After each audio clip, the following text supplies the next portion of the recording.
Welcome to Ease Bees. Today we're going to go ahead and get in this hive and hopefully add the honey super. So let's dive in. Alright, we're going to take the inner cover off. You can see the bees have already been coming up to the top. That's excellent. What I'm going to be checking for real quick is I want to look inside a few of these cells, see if the queen's made it up. Pretty calm today.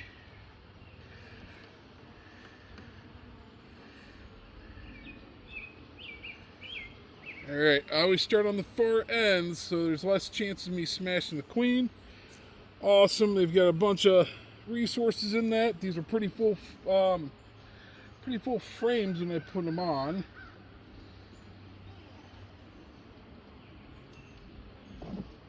So to the side. Alright, same thing. It's pretty good.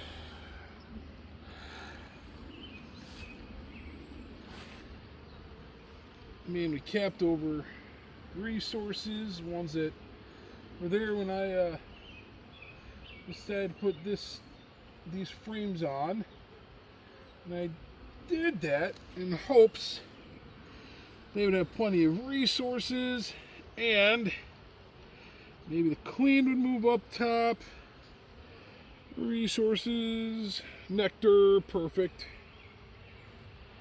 And maybe she'd start laying up here, and then, with these being fairly full, be able to start dropping in some, drop on my honey super. Check these next couple frames, lots of bees on these. Oh, look at that. If you look in, you can see the queens come up to the top. You can see the one little itty bitty egg in each of those cells. That's a future bee. One of the ways you can tell if you've got a queen is if there's one egg in each cell. Sometimes if a hive is without a queen, a worker bee, they're all females, all the workers are, she'll start laying, and since she is not a queen or mated, she doesn't have the same reproductive organs, what she'll be laying is nothing more than drones. And one of the ways you can tell is when you're looking in there, you'll see each cell will have a couple eggs in it. No, I'm not. Oh, yep, there's some eggs in this one here too. Not as easy to see. It's some older comb. Some comb that hopefully this next year I'll plan on getting rid of some of my older darker comb. And then this one, not much in it. Some resources.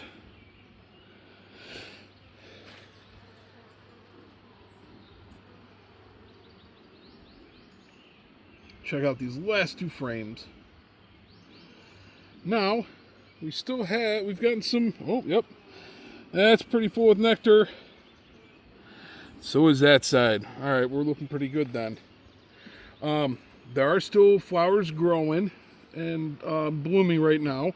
So I think I can get away with throwing on a honey super. So the queen typically will stay on the lower two levels. Look at all of that. She'll typically stay on the lower two levels.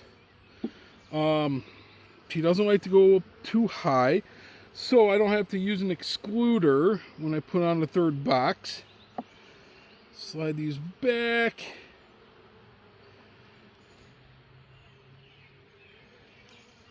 Alright. Trying to be careful not to smash any bees. That's a good way to get stung and upset them. Move, girls. This is why we take our time, move slow, no rush. You do want to try to keep a hive inspection under 15 minutes. So each time you get into a hive, you want to try to have a plan on what you're looking for. Since we just went a couple days into the lower level, I didn't really want to shake them up too much. Just wanted to see how these frames were doing. before I got it all set up and threw all my honey super. Alright, so if you watch my video from that I just did, see the differences in the frames. These are yellow. That way we kind of know they're for honey. It looks nicer. The darker ones, the darker frames down for where she lays her eggs, the brood. The advantage of those, it makes it easier to see those itty bitty eggs in there. So I'm going to evenly space these around. If you watch mine, I've got the one with the starter strip in there. So we're going to hopefully get that built up. We'll see. But I'm going to place it in the middle. It makes it a little more likely that they'll work them together or work it out. So they usually start in the middle, work their way to the outside.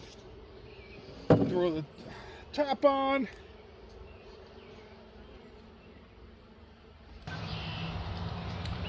I don't want to let them sit for at least a week. Don't want to get them to get into the hives too much, because that really disrupts them, sets them back a bit.